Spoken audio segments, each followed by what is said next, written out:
Hello and welcome to the show that is now suddenly becoming way too common due to my horrible luck. I really wanted to enjoy my time with this game. Unfortunately, several things are not going my way. For now, a tiny bit of backstory. Bloodrayne is a video game series that starred a half-vampire named Rayne, who is famous for both her attractiveness and killing the shit out of zombies, vampire zombies, and demons. That and she had a bit of a smart mouth on her as well. 3 games were made, and I was originally going to play at least the first 2, since I heard Betrayal was awful. A shame too, since it really looks cool. And I was going to check out the sequel, but I bought it at a flea market and it looked like my cat suddenly took the CD out one day and shredded the hell out of it just because I threw out one of her toys. That honestly explains what she did to my carpet. So this was the only game I can give my impressions on, and unfortunately there are a lot of negatives.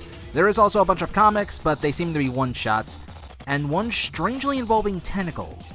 I don't think I need to say anymore. For now, let's just dive into the game. For starters, the first act of the game where you are with Rayne's mentor or whatever is extremely easy, the only exception being the boss if you don't know what to do. However, it doesn't quite prepare you for the boost in difficulty when Rayne is suddenly munching on Nazis, who are obviously more armed and have enemies requiring different approaches. Not to mention there were times the guns felt useless, and I'd just end up burning through all my ammo to take down one guy. It was honestly quicker just to jump on them and suck their blood out, even when some of them are ganging up on me. Melee was hit or miss, as there were times I felt it didn't do enough damage despite, well, having 2 giant blades on your arms. Nor does it really string together combos that can stun foes or something. So it's basically a contest as to who can hit the attack button the fastest. I see some of the fights in cutscenes and I can't help but wish I could do that. With these problems, combat was mostly generic. This doesn't help when there's hardly any difference between most of the guns, with the exception of special weapons that ran out of ammo way too quickly. There's also 4 different vision types, though the heat-seeking one or whatever it's called honestly made the visuals worse for me. The sniper mode you gain later did make the rifle a bit more useful at least, but the controls felt awkward as hell. The slowdown mode though was actually kinda neat and well thought out, as it makes melee combat smoother and seeing what you can avoid or get past guards of certain enemies. And it's not broken either as Rayne slows down as well, meaning she is still in plenty of danger if you do not use this ability wisely. It's one of the few times I can genuinely praise the game, as it makes the melee combat more than just a button masher. However, the game also seems to have some glitches and poor hit detection at times. There was one moment where the game forced me into an area I was nowhere even close to, and only when the enemy launched a rocket at the door. These thankfully didn't happen too much, but they were annoying. Bosses were also a very mixed bag. Like this ridiculous one where this Nazi cultist or whatever uses a turret that keeps moving back and forth, and you gotta shoot him from behind. Meanwhile, others seem to rely more on the melee fighting, using slow motion and sometimes guessing where the instant death pit will suddenly pop up.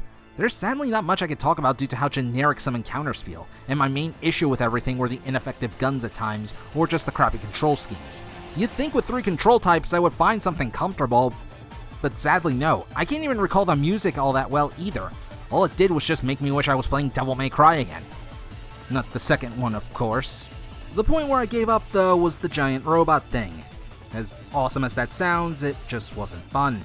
With no targeting indicator and the dark visuals, I couldn't tell what I was hitting. Moreover, it controls so damn awkwardly it was too much of a pain in the ass to control, leaving me dead when the boss finally came in.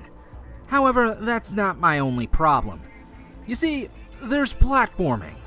And sweet baby Jesus, why is there platforming? These sections weren't completely god-awful like in other games I played, but felt really unnecessary, serving only to pad out a level and forcing me to search through shortcuts to end the pain. Now, something like Devil May Cry can pull off platforming better despite some fixed camera angles due to how much smoother the controls were. Rayne also has a weakness of water, but outside of the beginning, I can't remember too many places where that was a major problem. That said, that is one major flaw for her character. With the right type of water-type Pokemon, you could probably kill her very quickly. You know, come to think of it, no matter how hot she is, I doubt anyone would want to be near her since she must reek of blood from the lack of showering. I don't know, maybe she has some kind of special perfume. I mean, this world has giant robots already, so why not? As for the story, I didn't really care about it as there isn't much. As for Rayne, she doesn't show a lot of emotion despite some smart-ass quips, which are about the only thing that help keep her somewhat entertaining. Other than that, she is pretty deadpan.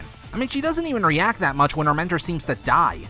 Against an enemy we commonly defeated after being distracted by a frog. You know, never mind, Rayne. I would be in a not caring mood either. I don't know, maybe her voice actor wasn't quite used to the role yet besides when Rayne is angry. I did see the ending and everything, and honestly, it didn't help boost the story any. Keep in mind, Devil May Cry came out a year before this, and trumps this game on almost every single area. I mean, don't get me wrong, killing demonic Nazis can be fun, but we never really get to know too much about Rayne outside of the Brimstone Society, not wanting her to be around, but left with little choice since she is so skilled. Presentation is also not terribly great, but it's serviceable. At the very least, I can say there was one segment of the game that did make me scared. I know this isn't a horror game, but the sound and the use of enemies during that segment was pretty damn effective. It's a shame I ruined my favorite pair of jeans that day. But you know, I actually wouldn't mind a reboot of the series, and hell, I even encourage it. It definitely has its fans, but if the second game is the only good game, it might be due for some changes. The character herself can work really well with a better writer behind her. Plus, after seeing some cutscenes from Game 2, Laura Bailey is still a good choice to voice her. Sadly, Terminal Reality went defunct in 2013, so it's unlikely we'll ever get that. A real damn shame too, as we don't have enough demonic protagonists in games. But here's hoping someone in the future picks this IP back up and does a better job with it. I'm the smartest moron, and well, at least this wasn't as painful as watching one of the movies.